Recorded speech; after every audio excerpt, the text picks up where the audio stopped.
Welcome to the WP-Tonic This Week in WordPress and SaaS podcast, where Jonathan Denwood interviews the leading experts in WordPress, e-learning, and online marketing to help WordPress professionals launch their own SaaS. Welcome back, folks, to the WP-Tonic This Month in WordPress and Tech Roundtable Show. It's going to be our last show, last roundtable show of 2023. This should be a spicy show. We've got a panel. I think they're up for it. And we've got some great stories. Should be a really interesting show. I'm going to let the panel quickly introduce themselves. Katie, would you like to introduce yourself? Yeah, sure. Hey, everyone. I'm Katie Keith, co-founder and CEO at Barn2 Plugins. We got Jeff. Jeff, would you like to introduce yourself? Yes, I'm Jeff Chandler, marketing generalist for Stellar WP. And why does it have to be a round table? Why can't it ever be a square table? Look how many guests we have. We could have almost an octagon table. Well, there we go. You know, these are questions I have no insight into, Jeff. I've got my friend Heather. Heather, you're muted. Yes. Hi, I'm Heather Wild-Renzi. I am the CTO of The Difference Consulting, and also known as the Unicorn Whisperer. Yes, the Whisperer.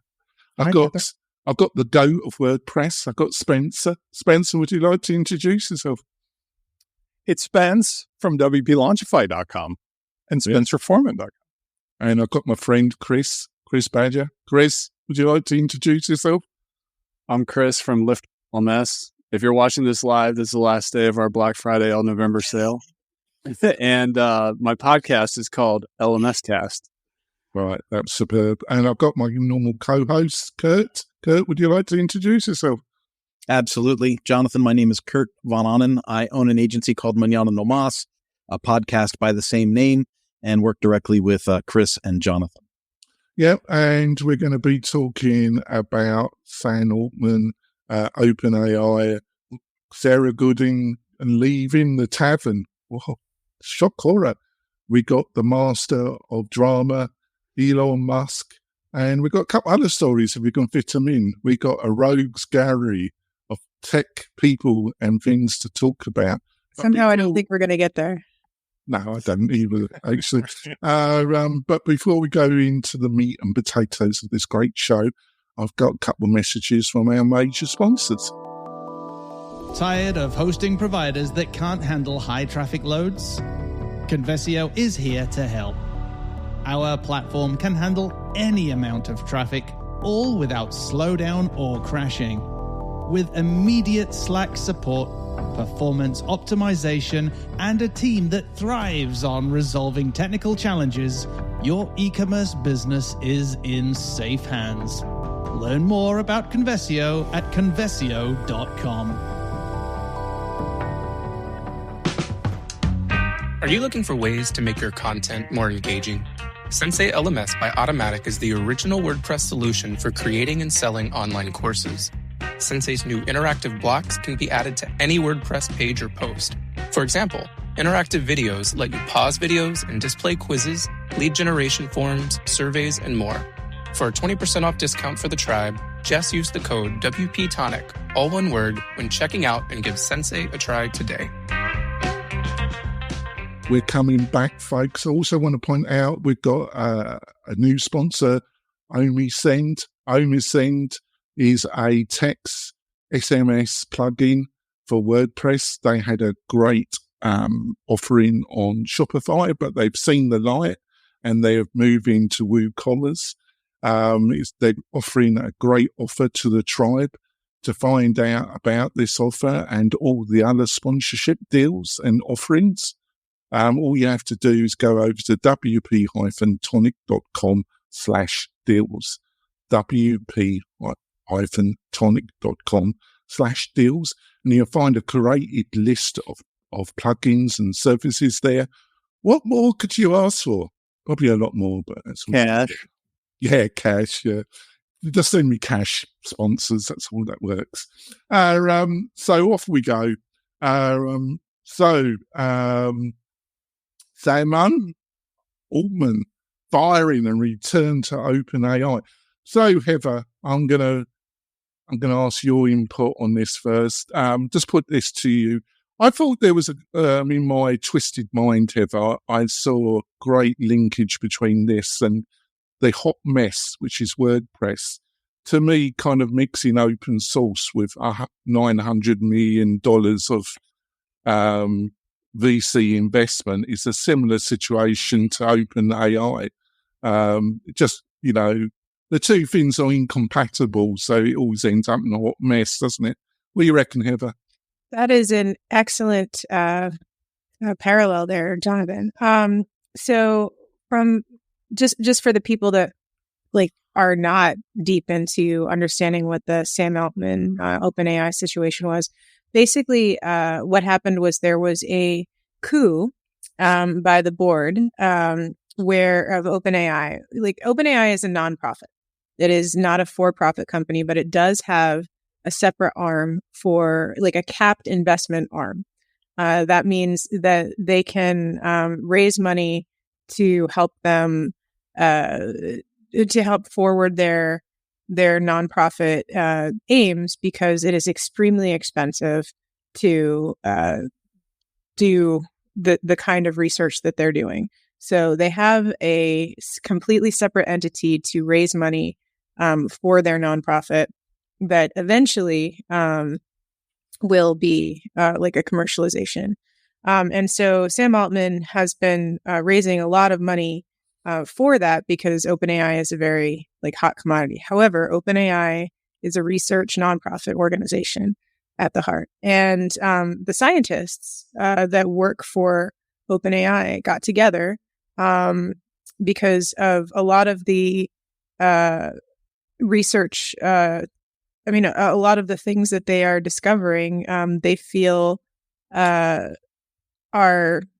they were concerned that Sam Altman was commercializing them too quickly, or that they might end up being commercialized because there would be a conflict of interest. Because because he is the CEO of both the nonprofit and the capped financial investment arm. However, the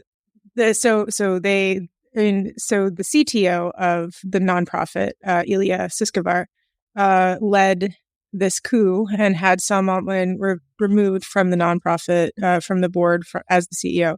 But 2 days later, after speaking it out, or 3 days later, they realized their mistake and brought him back in, because basically what had happened is kind of the people that are not at the CEO level, that are not at the C level, they don't quite understand that you don't tell the board everything quickly. The idea is the board doesn't need to know everything that's going on inside the company right away.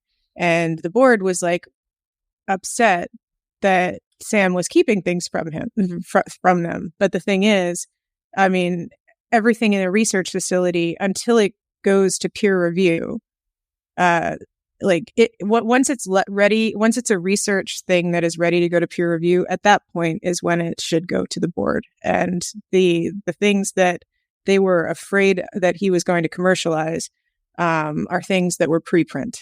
And it was a little bit stronger than that, because the wording, it was worded, but the wording is basically in more basic languages that you've been lying to us, isn't it? Well, that's what the board said.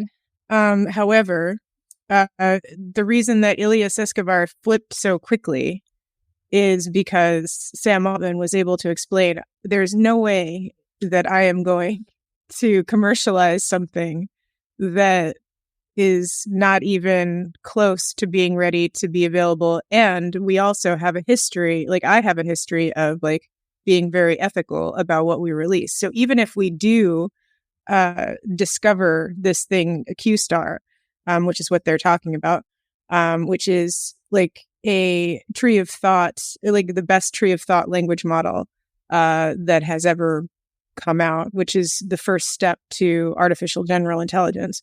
They may decide that it may not be something that they commercially release. So they will release, they're in the preprint study of it right now. However, this is Well, I want to point out Heather knows personally a lot about this, but she's also married to an expert in its field. But Heather, isn't this all delusionary? Because, they took the money from the devil. They took money from Microsoft. And Microsoft, I'd imagine Microsoft brought in some heavies to kind of put them right, No, so Microsoft is invested in the capped financial arm, not in the nonprofit. So the nonprofit is the research arm and can do and any of the research that they do, they have the hold on. And that was where the issue was. The nonprofit was afraid that Sam Altman had a conflict of interest. He has proven to them that he does not. Just think it's total naivety. I just think it's pure naivety. You should go next. Jeff, what do you think of this? I just think they're deluded. They took a load of money from a load of sharks, and then they're surprised what happens, Well, one second. I think Spencer needs to, at some point, explain a Chinese wall as part of this. Oh, right. The which part? Chinese wall. The Chinese wall. I missed the metaphor. Sorry. No. Give me another hint. No, I mean, so how they can have the separate, so Sam Altman can be working in both. But oh, yeah. Well, I mean, I think I understand what you mean. The basic takeaway I have for this, which is interesting, is first of all, the idea that there can be an open source thing is familiar to all of us. But then the same conversation I had the other day here in WordPress is applicable. Sam Altman has the hearts and minds of all the people who work at OpenAI, as exemplified by the fact that when they canned him, or whatever they called that, 79 out of 80 or 790 out of 800, we're going. They're all going to Microsoft with Sam. And the only people that did it are the ones that were visa locked. Correct. And the other part about it is Ilya himself is just an evil genius. But then the play, the sort of Greek tragedy here is that he realized and had to backtrack that he essentially sold his pal and his cohort downriver, and it wasn't going to go well for him. So his heart and mind seem to be objectively torn between good for humanity and what he believes to be correct about that versus the reality that he lives in. And I think that's what we're talking about here, is that we live in a world where, as we'll talk about, maybe Elon Musk can say or do whatever he wants and say F you to people in a public forum because money means nothing to him. And at the same time, Sam Altman has made comments because he is he's just a genius who came up through the Paul Graham ranks, who's like, I don't need money. I work here for free because it's really interesting. He doesn't need money either. So the people who are controlling, let's say, our technical and humanity destiny are unaffected by the problems of the rest of us. And it's also interesting because you can see how those Greek tragedies work, where why does the whole civilization go to war with another civilization? Because one powerful person leads them into battle. And that's where I see here is that there's no right answer, no simple answer, but it's very intriguing to me because I get the benefits of AI.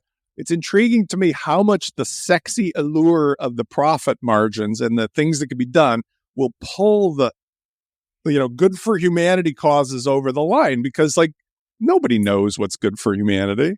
We just know that capitalism is the most powerful magnetism in our existence, So Jeff, what the way I see how this has worked out, Jeff, is that old Sam has different buckets of key players, and one bucket he tells them whatever they want to hear, and then he goes to Microsoft and he tells them what they want to hear, and then he get the reporters, he goes and tells them what they want to hear.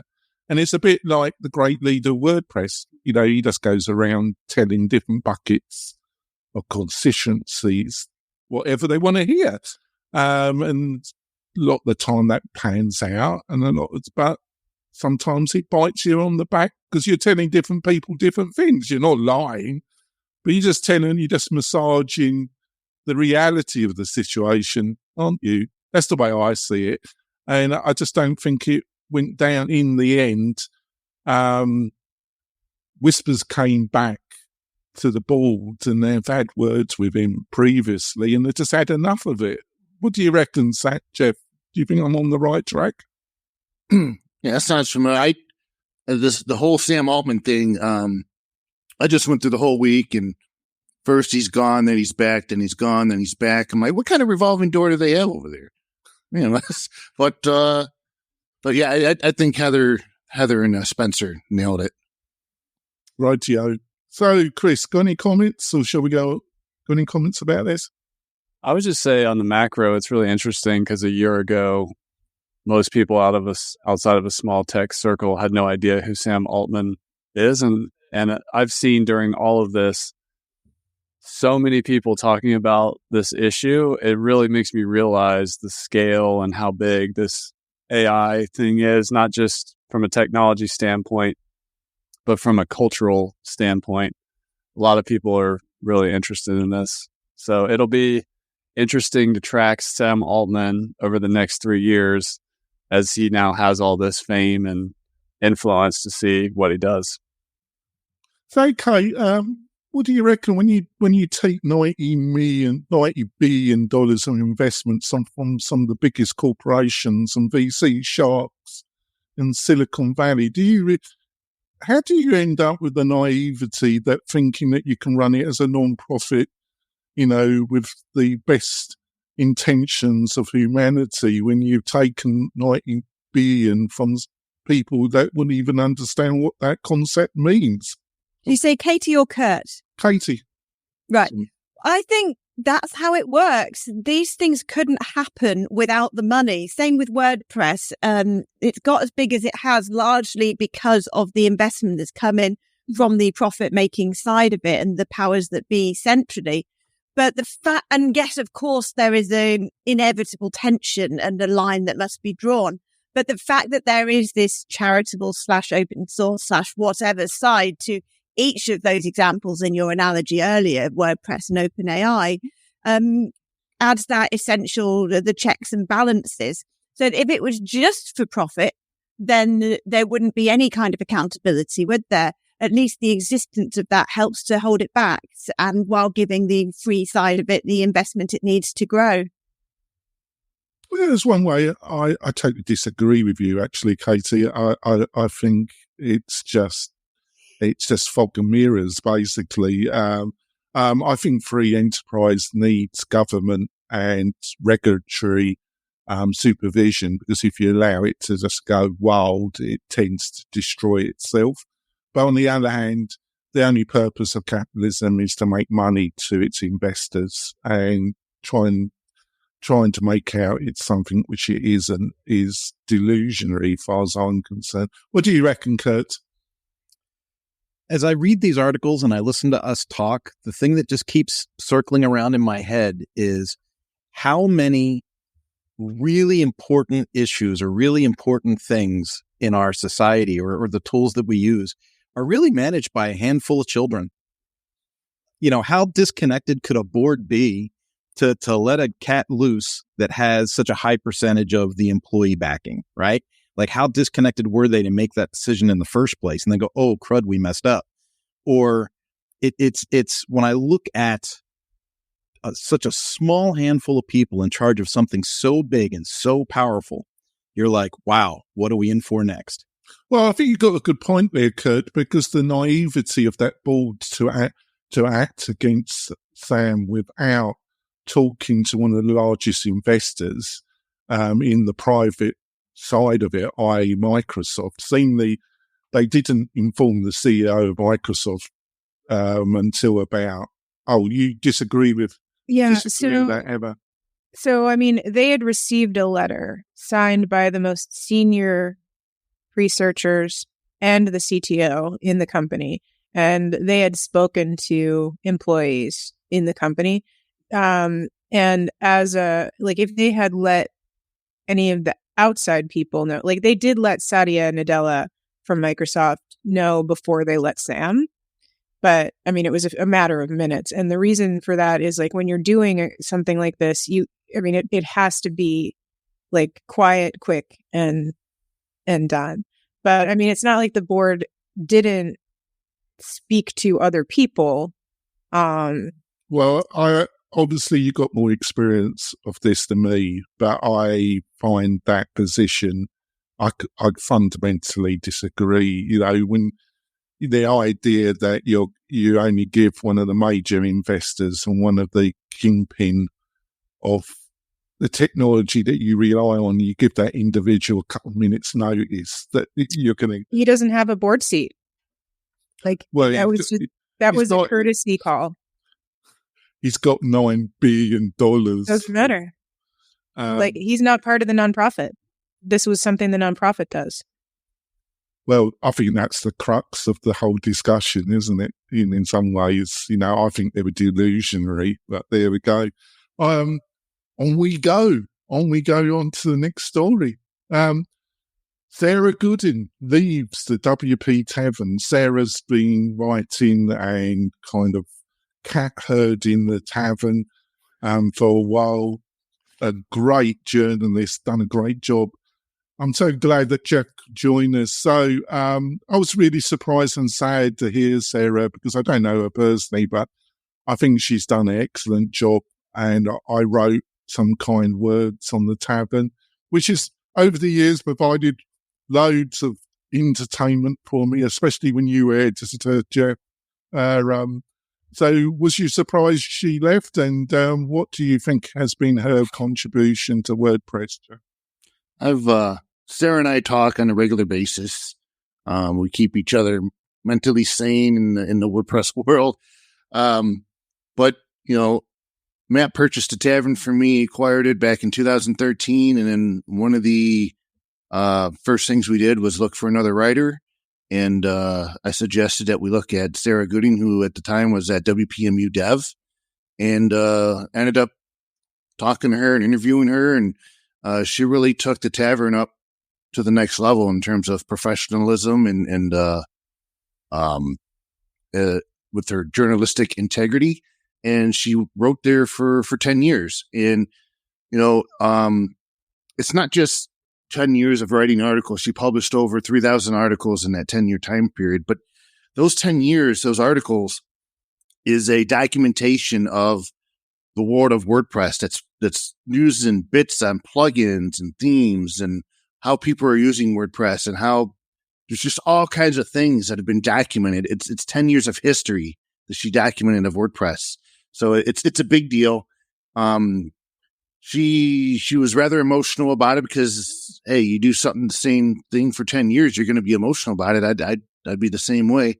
But I'm happy to report that she is now head of marketing, I believe, content marketing group for another company. She's moved on to bigger and better things, new opportunities, and I wish her the best in her career. And now we all wait and see what's going to become of the WPTaven. Matt has published What's Next post, where he's going to be looking at some new people coming through.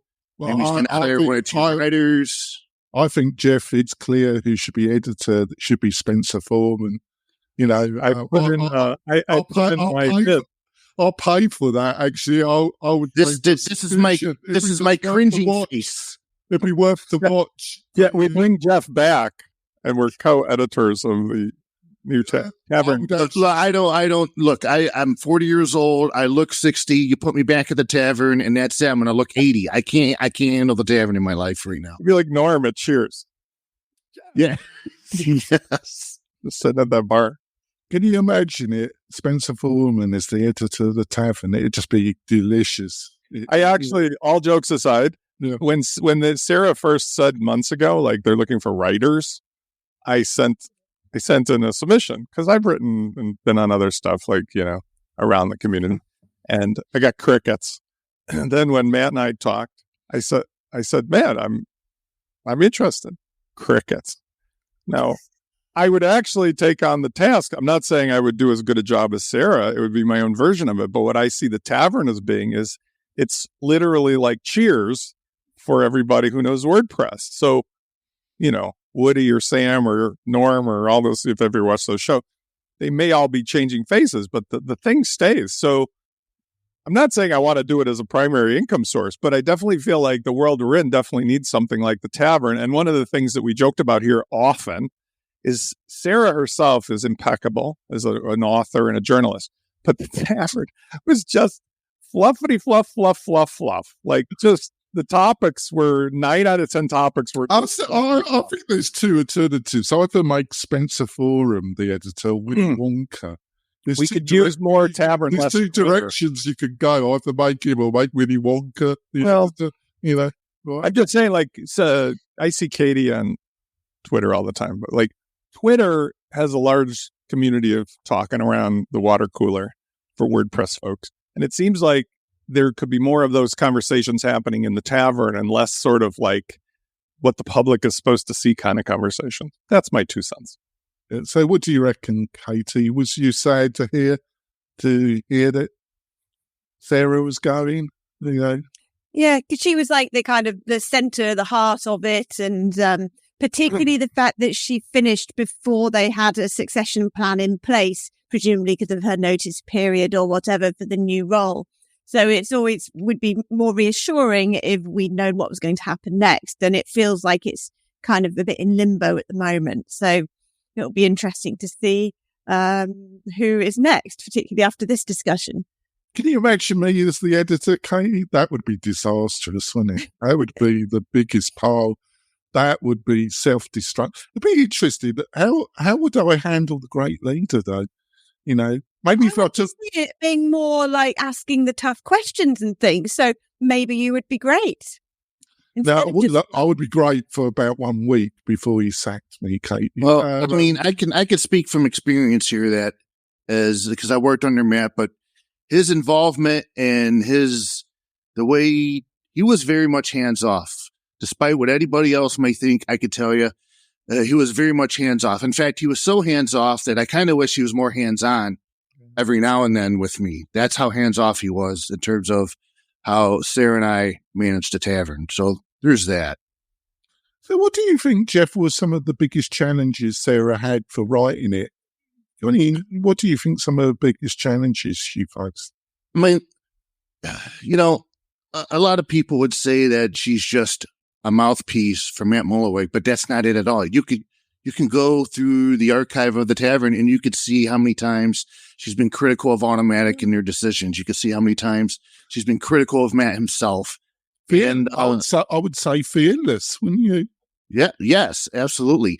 And she was consumer oriented first, for the people, for the users. And she had journalistic integrity that was second to none.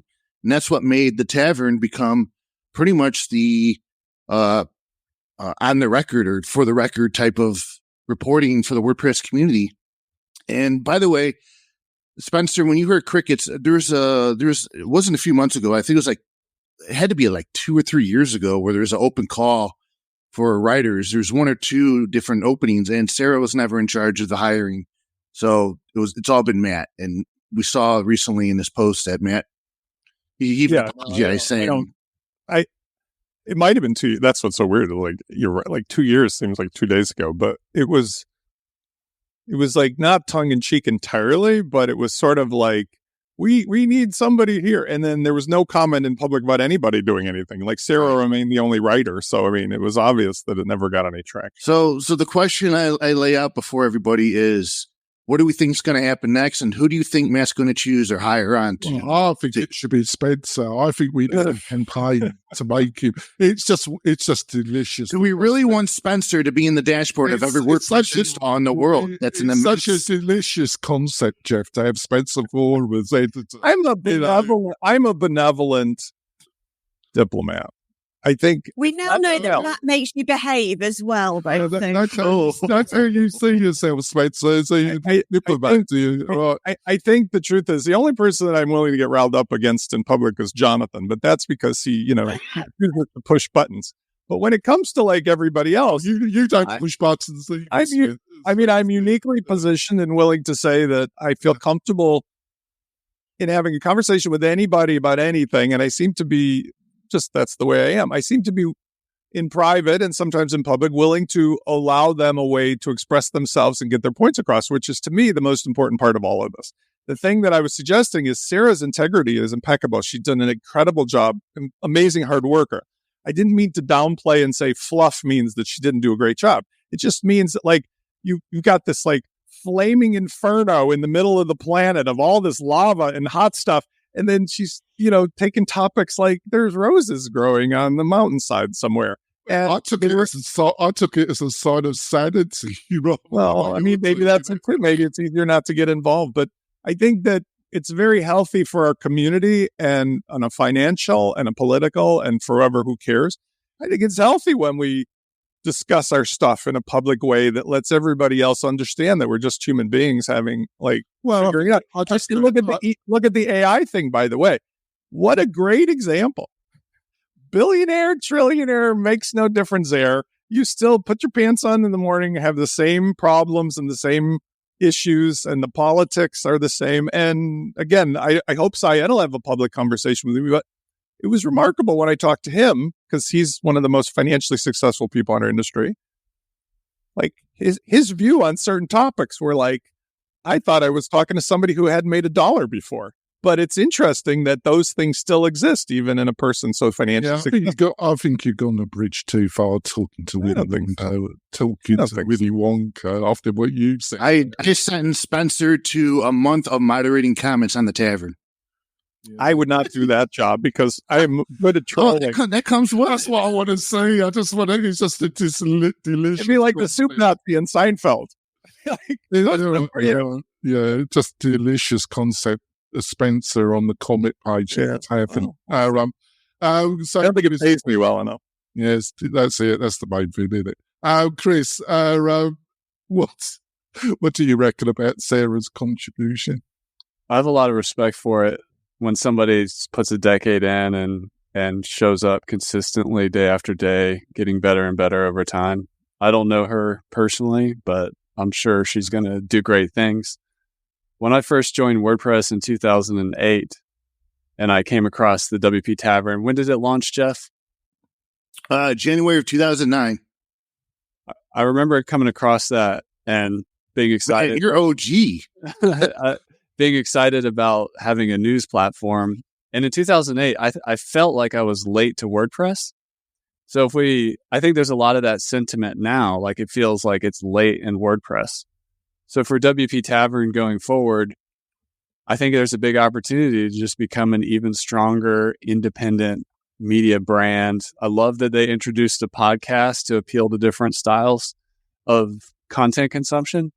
And I know they have some stuff on YouTube. They could probably double down there.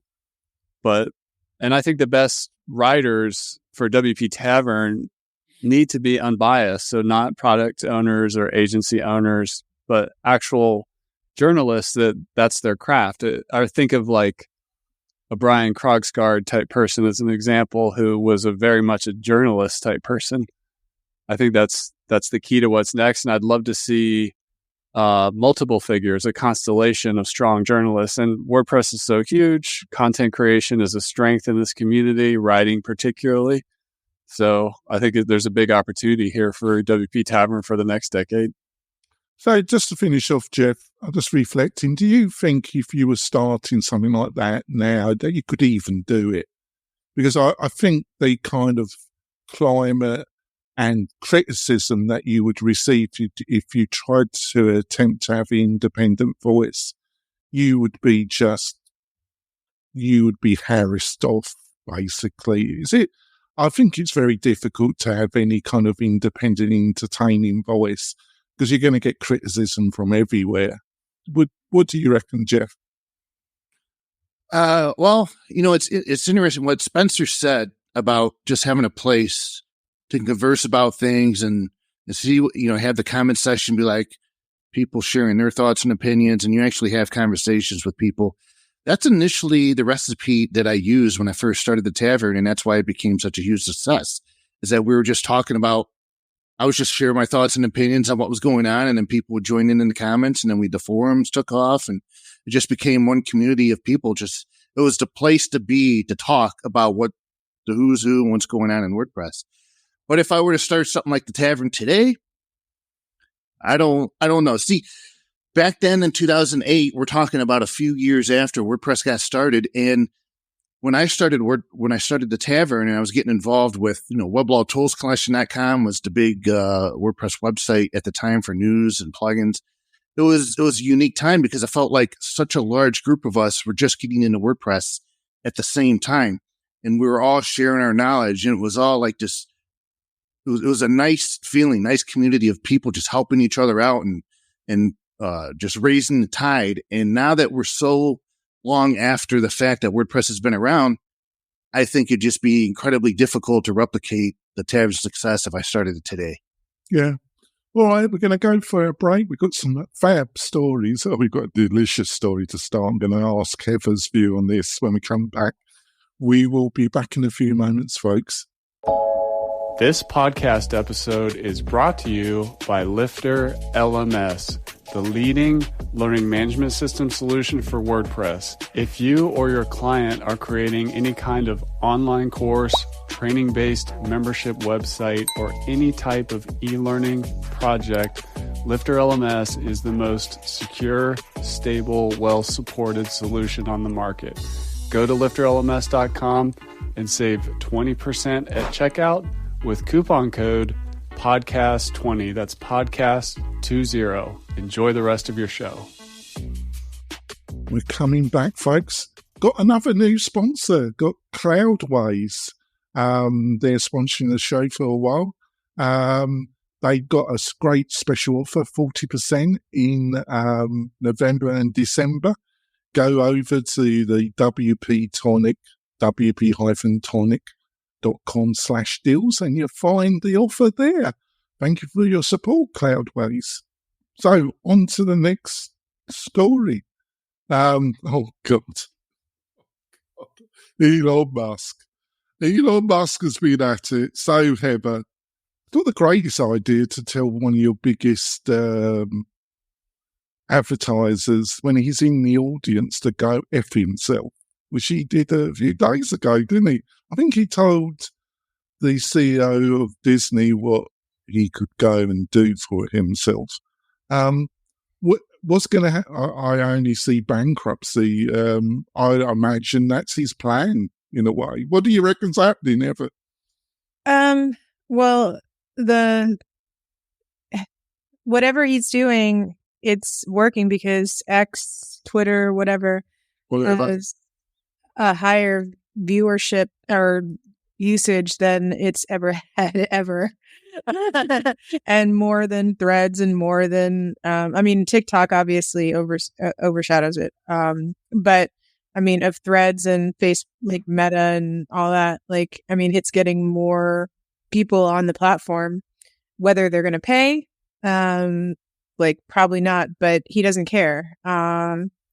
He wants, I said this when he bought it, that he was trying to be the new Hearst.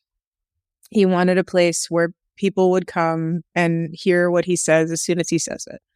And that's what he bought. And, yes, things need to make money, but not everything needs to make money. Eventually, if you look at the modern day robber barons like Elon Musk, the reason that they're making so much money, so much more than anyone ever has in the world, is because they are not focused in one industry. They have control of every industry. And this... I'm sorry to interrupt, Heather, but isn't it a bit worrying? Obviously, you've got somebody that's highly intelligent. And is he? Well, that's good. Yeah. Well, I think he's pretty intelligent, but that way. But he's at a slight disadvantage because he's mad as a box of frogs, isn't he? I think he has. I think he's highly functioning, autistic. I think he doesn't have a very high EQ. I wouldn't say that he's mad. I wouldn't say that he's. I think that he literally doesn't care what other people think. And I think this use English term is as bonkers as a bag of frogs. No, I wouldn't say that. I think that he doesn't have I think he literally does not have the thing in his brain that makes him care what anyone else thinks. I think he never has had that. And that's part of what makes him who he is. Because he doesn't care, like, because he gets fixated on specific things. I mean, just think about an autistic person that gets fixated on one particular thing. Like for him, it was like specific books. Like he wanted to see the world of a book when he was a kid. And like he's focused his entire life to make that happen. And all of the things that needed to need to come into place in order to like make the dream world that he wanted to live in happen, he's doing, because he got focused on that really early in life. Right, there you go. Right. So, Chris, he's made some statements. You know, I see him as I thought myself there was elements, but I now consider he is the Henry Ford of the modern era. And if you know anything about Henry Ford, there's the good side of Henry, but there's a real dark side for Henry. Really unpleasant. So what do you reckon? Do you think he has become the Henry Ford of our time?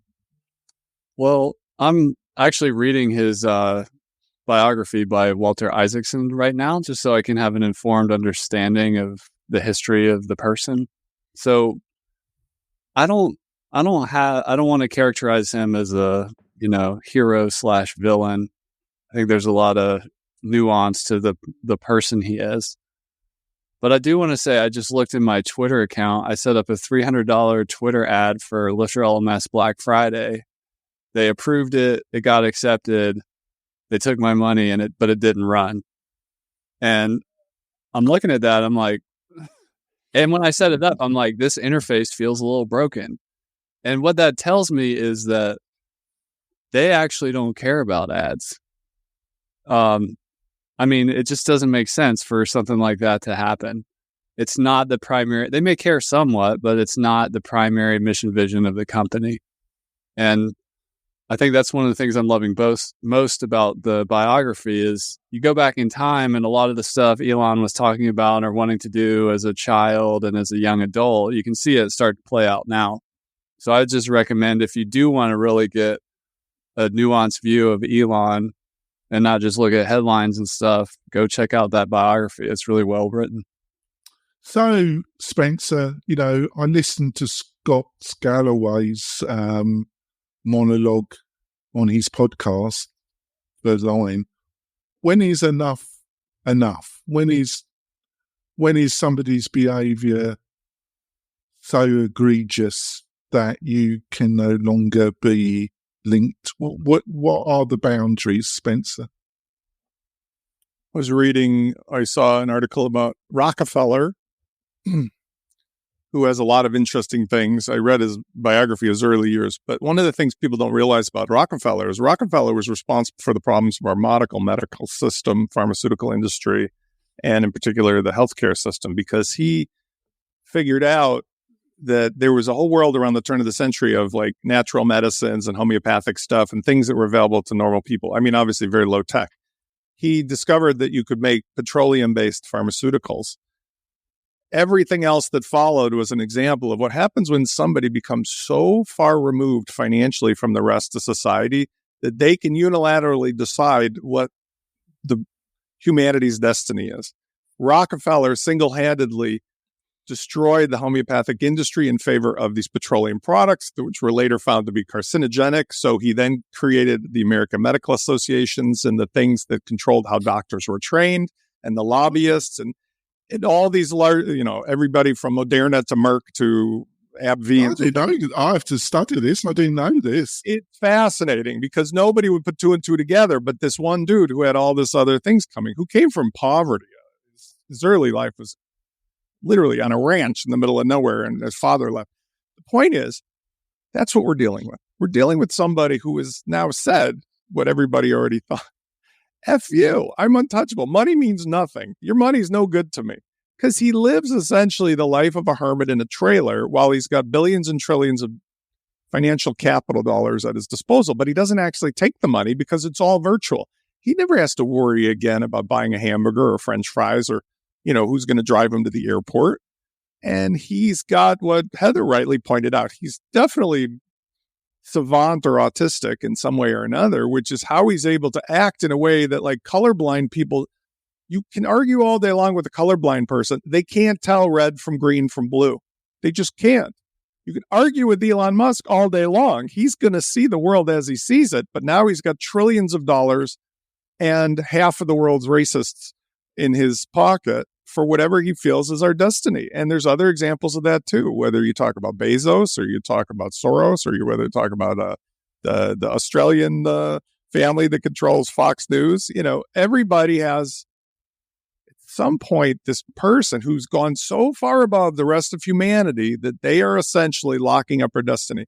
And by the way, this extends to government as well, like whether you're a congressman or a senator or what we're talking about now with all this disclosure stuff.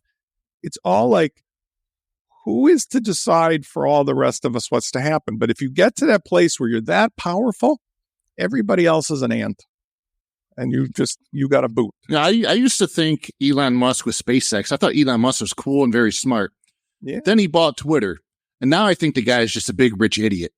I thought he was going to take us into space and Mars and everything. But now it's like, that's a side note. Because, he makes tons of money with SpaceX. But like, there's never talks about the best good of humanity going to space. He just talks about it in terms of existential crisis that, like, maybe me and my buddies are going to get out of here when the going gets rough. I mean, that's what it feels more like now.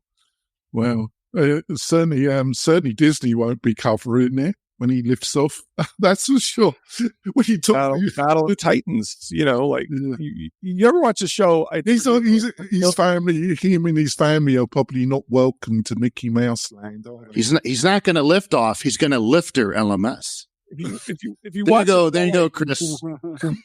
So what you got a compare advert there, Chris, and you're 300 on Twitter, didn't you? So you better send a check to Jeff. Like Billions, and you'll see how ridiculous this is, because like when billionaires fight, Billions was a great show for the first 3 episodes. And then you're like, this is the 4th day in a row you're threatening to destroy your whole empire over somebody saying your shoes are the wrong color. And it's like, normal people don't act like that. They have other problems to deal with, right? And that's what happens when you have too much money. You lose your mind. So, Katie, we got to disperse, but I think Elon is really very much like Henry Ford.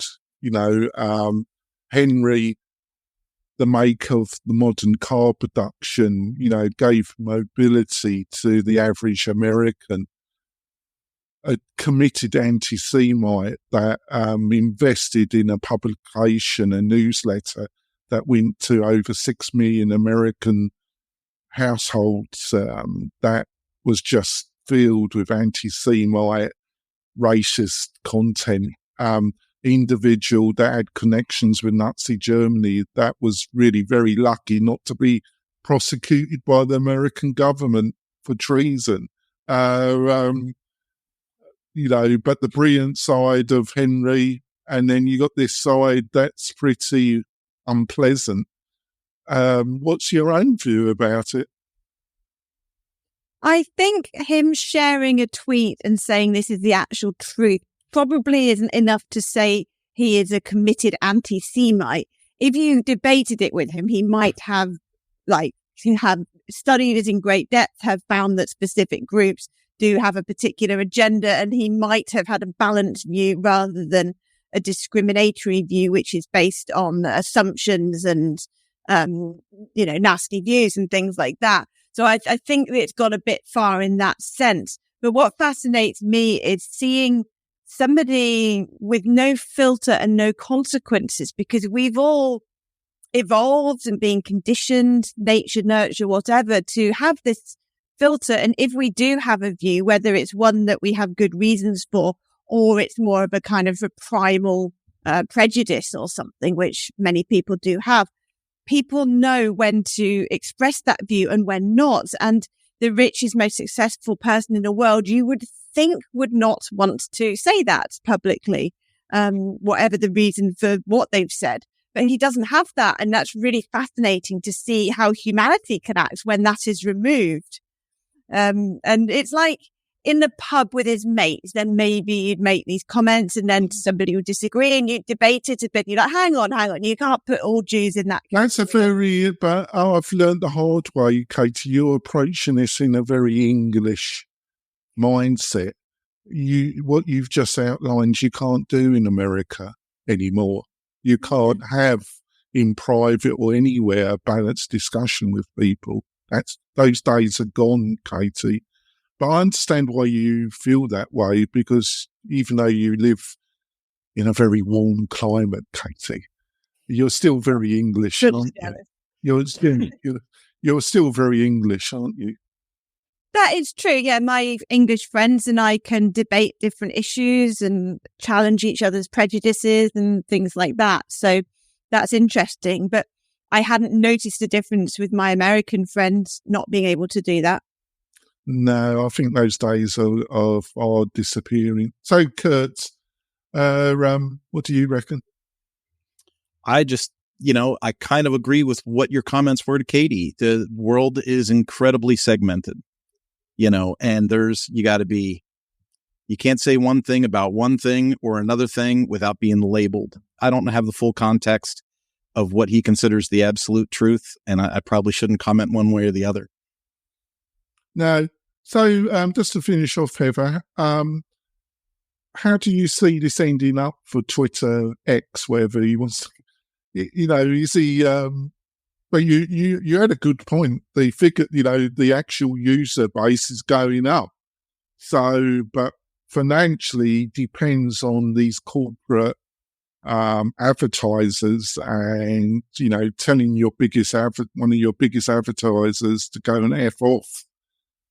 You got to admire him in a way, the book. But I understand he was actually in the audience when he said you can go F off.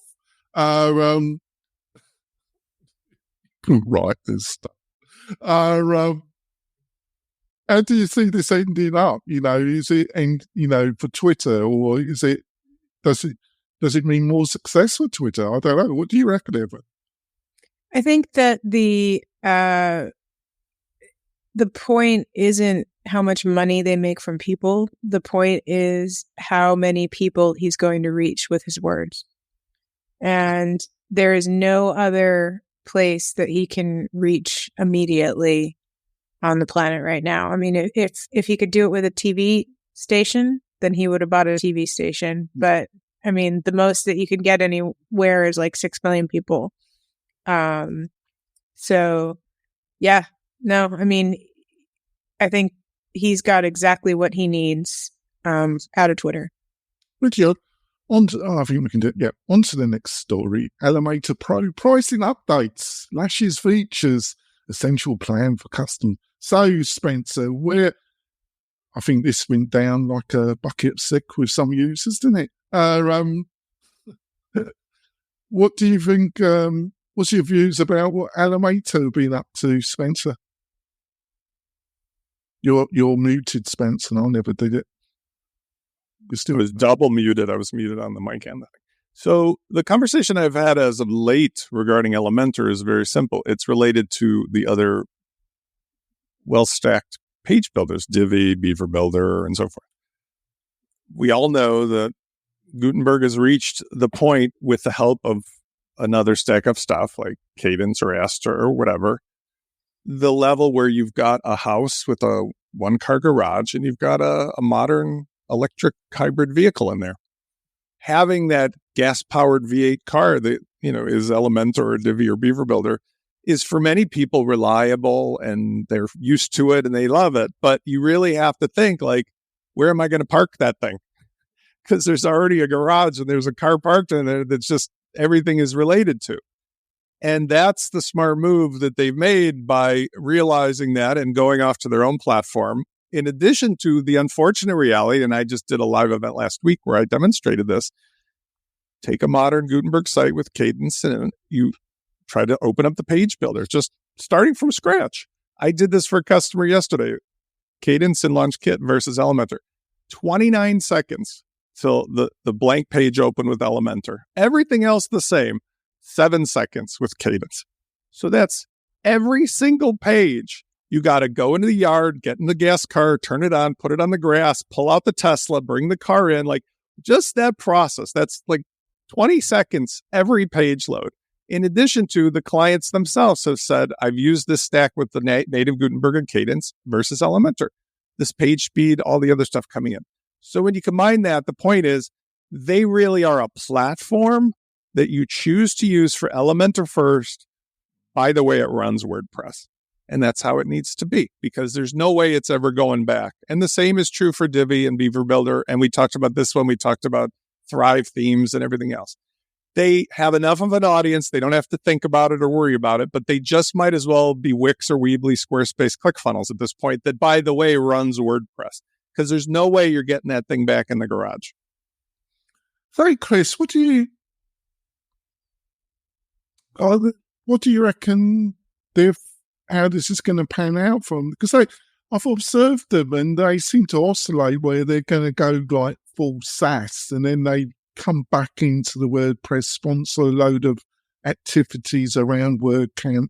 It kind of oscillates back and forth. Or is that the plan, basically? There's a theory in business called the diffusion of innovation. You know, the early adopter, early majority, late majority, laggards, and it's a bell curve. And in the early days of Elementor, they gave away more for free than anybody else in the page builder space. There were less competitors. They moved really fast, and they got huge market share with those strategies. And when a business like bell curves out and starts, I would guess, so I have no optics on their financials and haven't looked deeply at their users over time, but they're probably in the late majority phase. And what a business does at that phase, they have an opportunity to keep going up, but it's called jumping the S curve. They have to build on top of that. And maybe they tried that with SaaS and the fully hosted solution, but maybe they didn't get the jump they needed. Yeah. So I think you're making some excellent points there. Yeah. So you can lower your price. So they're also investor backed. So that money is looking for a return. So there's lots of strategies you can try there. But right now, to me, what they're doing, it looks like, is they're trying to push people more into the higher plans. And that's the current strategy. But just with the competitive landscape of it all, the ease of building websites, Gutenberg, it's just a lot of pressure. So it'll just be interesting to see how they navigate that over the next couple of years. But even still, if they're in decline, a WordPress business like this, Elementor users who have been using it forever and love it, it's not going away. We just might be later in the business cycle.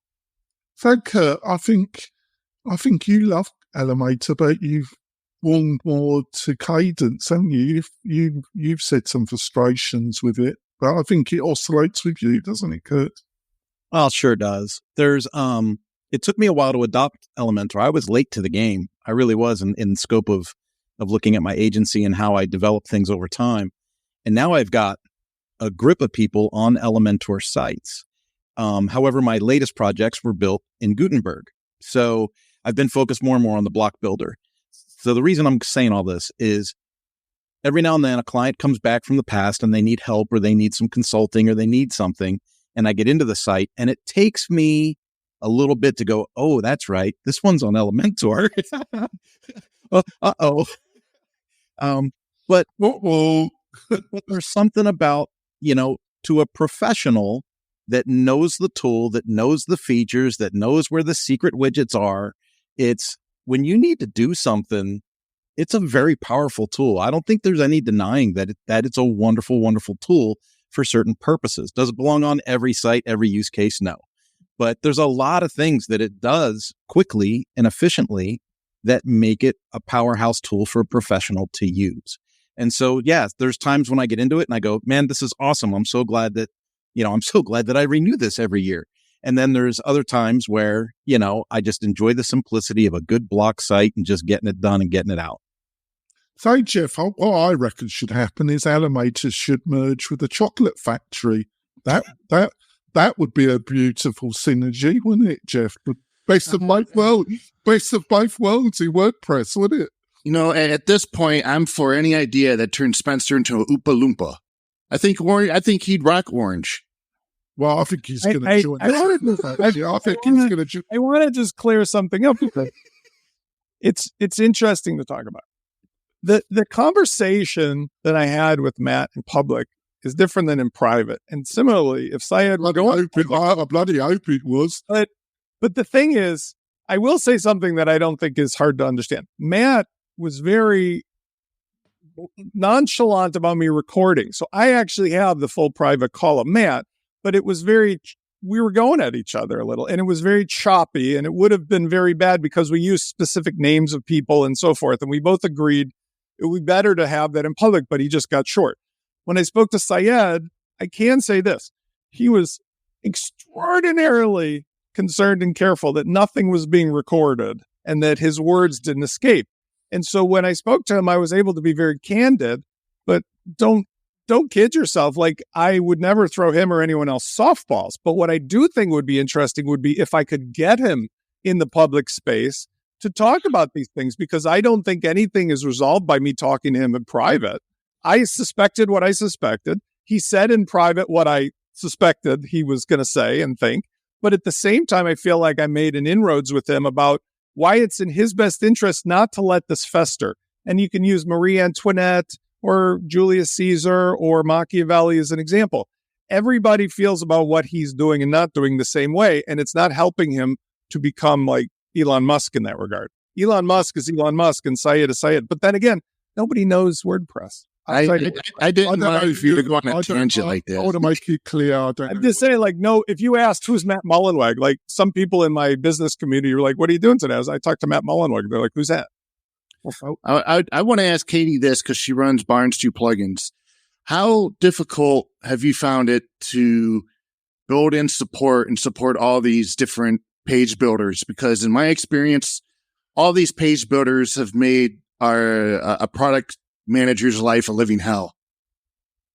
Yeah, you fix something for Elementor, it breaks in Bricks. You fix something for Bricks, it breaks in Divi. If you fix something in Divi, it breaks in Cadence. It's you just want to throw your hands up in the air and say to hell with all of them. Which we have done, and the answer is very old-fashioned shortcodes. Most of our plugins are very dependent on shortcodes for that reason. We built a few blocks, but it's not, I don't even know what. Okay, so I guess shortcodes are their lowest common denominator, right? Exactly. Yeah, they work in everything. And so sometimes we might have to do a few little tweaks for Elementor, but generally they work in everything, which is such a shame because we should have a module for Divi and Elementor and Gutenberg as an absolute minimum. But the development time, it just wouldn't be cost effective. So we kind of track feature requests and try and do it on an evidence base. Well, by the way, I love that. What Katie, they've been around since 2009, but I came to the same conclusion with launch flows and so forth. And I've been a big proponent of the fact that, see, shortcodes provide the universality that bulletproof those things against all of this middle layer of drama with the page builders. I feel like I'm a genius, even though it was just because I was lazy at the time. Building all the custom stuff for every page builder felt like I was working for them. And I'm like, F that, but not in public Disney.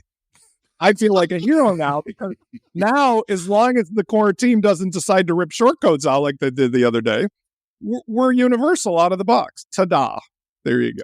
Yeah. And there are compromises too. Like we're building central builders. So we've got some table plugins, and instead of doing a table building Elementor block, we're building it centrally on the settings page. And then you just have a shortcode, and it would actually be quite easy to have an Elementor block to insert it.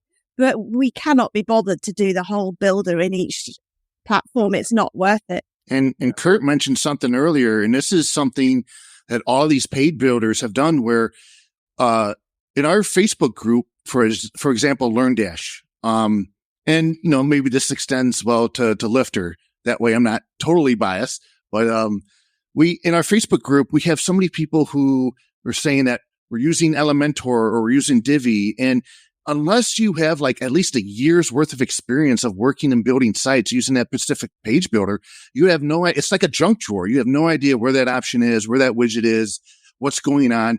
And they think that it's an issue with the actual product when really it's an option that's negated to the page builder theme. And it just makes supporting even like one-to-one support in a group, it's very difficult. Well, ChatGPT can help you with that. I'm going to end.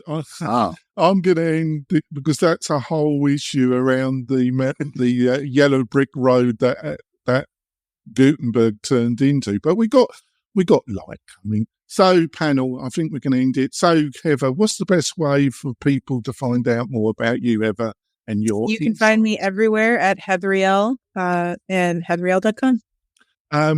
Katie, how can people find out more about you and what you're up to? Our company website is barn2.com. That's the number 2. And you can find me personally on Twitter at KatieKeithBarn2. Fantastic. And Jeff, how can people find out more about you? You can find me at Jeffro on X, if that's what he's still calling it these days. And that's pretty much where I do all my bashing and my complimenting and everything else. And Katie, that you got to refer to all of your products as part of a stable. I mean, it's right there. You got to do it. A stable. He's going to rename it. He's going to rename it FU. How can people find out more about you? Well, to connect with me, you'd probably want to do that on LinkedIn. I'm the only Kurt Von Onen on LinkedIn. I'm easy to find. And then Mañana No Mas is the company name, and that's branded all over. So Mañana No Mas is how you find us if you're looking to do something. And Chris, how can people find out more about you? You can find me on lifterlms.com. If you like podcasts for WordPress and e-learning and course creation, the podcast is LMS Cast, and I'm easy to talk to on Twitter as well at Chris Badgett. And Spence, how can people, the soon to become editor of the Tavern, how can people find more about you? I need, first of all, Jeff to send me an email what his mic setup is. I love your mic setup. It's really powerful. Otherwise, you can find me at editor@WPTavern.com or hello@automotive.com. I'm not kidding. I would subscribe tomorrow if you were the editor of the Tavern. I'll pay anybody to see that. Otherwise, I'm agitating everybody over Spencer Foreman on any social media. So no Ian Foreman. Leave it off for savings. Well, this is going to be our last round table of 203. It's been an interesting year, to say the least. I think this panel... Yeah, I think this panel's done a fantastic job. I want to wish you and your family a great Christmas and a new year. We will be back in January with another monthly roundtable show. I've really enjoyed this one. Is there any money underneath this roundtable? You must be joking. Sponsorship. So you know. Need to get a sponsorship out of bloody WordPress, people. Get blood out of Stone, mate. You know about that. I think I do quite well to get anybody out of them anyway. We will be back soon, folks. Bye. Hey, thanks for listening. We really do appreciate it. Why not visit the Mastermind Facebook group? And also, to keep up with the latest news, click wp-tonic.com/newsletter. We'll see you next time.